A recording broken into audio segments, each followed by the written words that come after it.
Hi everybody, with our March Madness practice challenge coming up so quickly, I thought it would be a good idea to spend a couple of minutes talking about what good practice actually looks like. Because good practice is where we do most of our learning, and it's not just playing stuff top to bottom and calling it a day.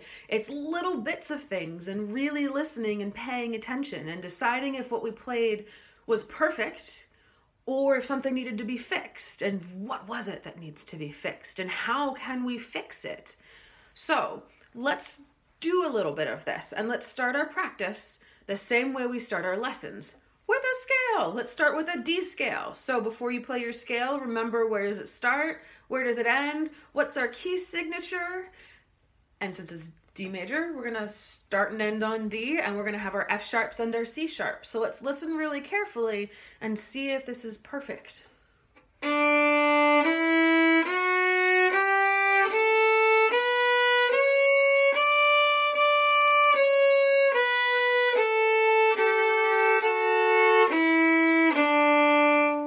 Was it, or does something need to get fixed? Something absolutely needs to get fixed. Which hand? Did my left hand miss the notes, or did my right hand miss the string? Right hand missed the string, but only on the way down. So let's just fix the way down.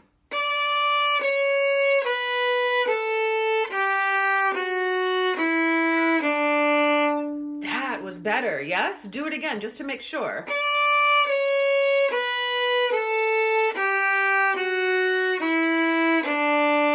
Now put it back in context and do the whole scale.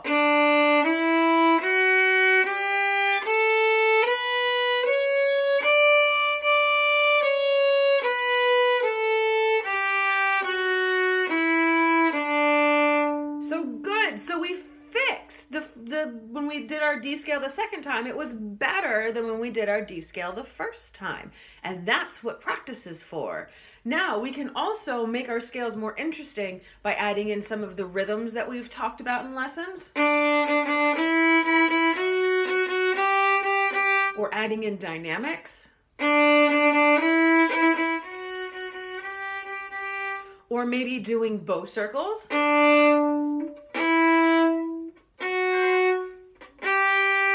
So scales don't have to be boring. They can be lots of different things. So in your practice, explore what we can do with scales, and then spend some time, go to your books and see what it was that I gave you for your lessons. What is it that we need to work on? And when you look at them, decide what's the hardest bit. And just take a look and just do that really hard spot first. So in this case, we're going to focus on the rhythm with the dotted 8th note and the 16th note that also has to be hooked. So there's a long note and a short note in the same bow. So let's see if we can do this rhythm a couple of times.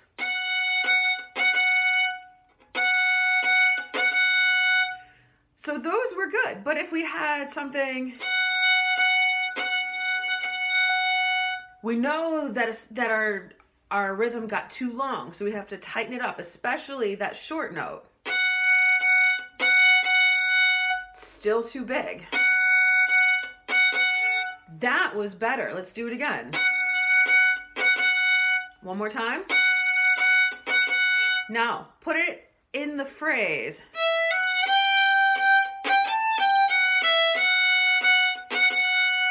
And then you can build your phrases from there, but always start with those little things that are the hardest and make them perfect, and then start putting them together and building them like Legos. And so we have one little tiny piece, and then we build a wall, and then we build our house, which is the whole piece.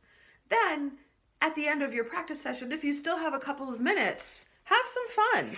Go back and play one of your favorite pieces from earlier in the book, or from a different book from before, and just let your violin bring you joy.